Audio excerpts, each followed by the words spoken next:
What's going on, everyone? Welcome back to Omega Strikers Nation. Today we're going to go over the new updated tier list for Omega Strikers right now because the meta's changed quite a bit. So right now, I think the very best champion is going to be Juliet. If you're a good Juliet player, there's not really much that can stop you apart from an even better Juliet on the other team. After that, Asher's really good at brawling, and then the last brawler is going to be X.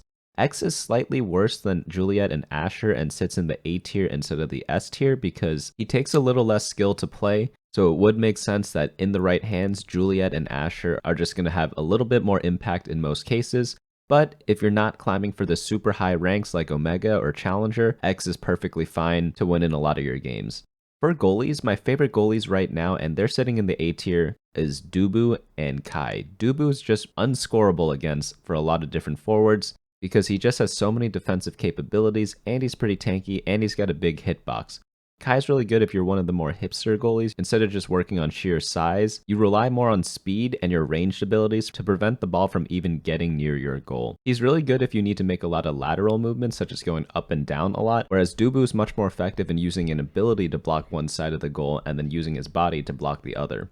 The best support unit right now, I think, is Era. She counters a lot of the fighters because she can shrink them, and then her ultimate is so deadly, and a lot of players don't know how to deal with her, so I'm leaving her in the A tier for now. And the 6 champions we've gone over so far, I think they are the best right now. If you are a main of those champions, definitely keep playing them right now. But let's move on into the B tier, but before we do that, I just want to let you guys know that if your champion's not in the S or A tier, it does not mean the champion's bad. My main character is a C tier champion, but just because they're not as good doesn't mean that that's holding you back from climbing in the game. Because at the end of the day, you just need to have better mechanics and strategy than the other team, and until you really perfect that, your character pick really isn't going to matter that much. But in the B tier, we have Estelle. She can kind of play very forward or in the middle, so she fills kind of both those roles, whereas a lot of other champions can't really do that, but she is a bit weaker in that sense because she's a bit more flexible. Drekar is a great bruiser and he's a great fighter because he punishes bad mistakes really hard. But what I don't like about him is that you kind of have to wait for the enemy team to make those mistakes in order for him to have his full effect. Atlas is the goalie in the B tier right now. He's a step below Dubu and Kai. He's still very good, but his ultimate's a little tricky to use. You would think he'd actually be really good right now because all the knockout champions are in the S and A tiers right now. But it's really difficult to use his ultimate because some of them are hard to predict because Juliet can knock out a lot of players when they're at full health, so as a goalie player, they're not fully prepared for knowing exactly when people are actually going to get knocked out. As for his defensive capabilities, he's very top tier in that, but Dubu's just like a tiny bit better right now, so that's why I put Dubu in the A tier and Atlas in the B tier.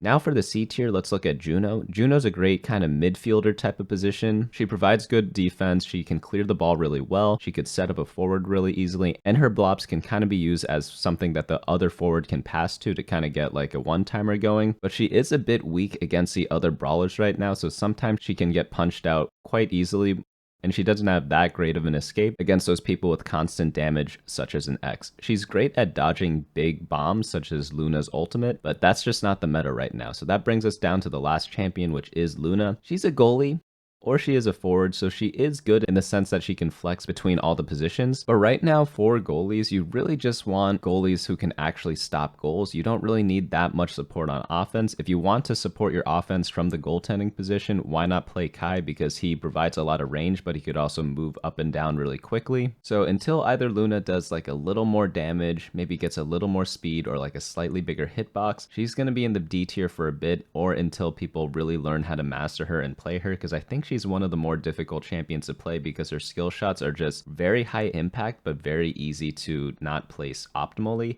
So that's why I think she's sitting in the D tier right now. Obviously, I play Luna too. You could still get a high rank with Luna. It's just going to be a little more difficult compared to just playing Juliet, Asher, or X right now. That's going to round up the tier list for this week. Hopefully you guys enjoyed this video. If you did, slap the like button and subscribe below for future videos. And we also are hosting this tier list on our website, and we're going to be adding all the trainings that you need for each champion, so definitely look out for that in the future at osn.gg. If you want to learn how to abuse the meta exactly right now, check out this other video where we climbed with X from gold to diamond in the span of 2 days. But that's going to be it from us today. We hope to see you guys in our next video.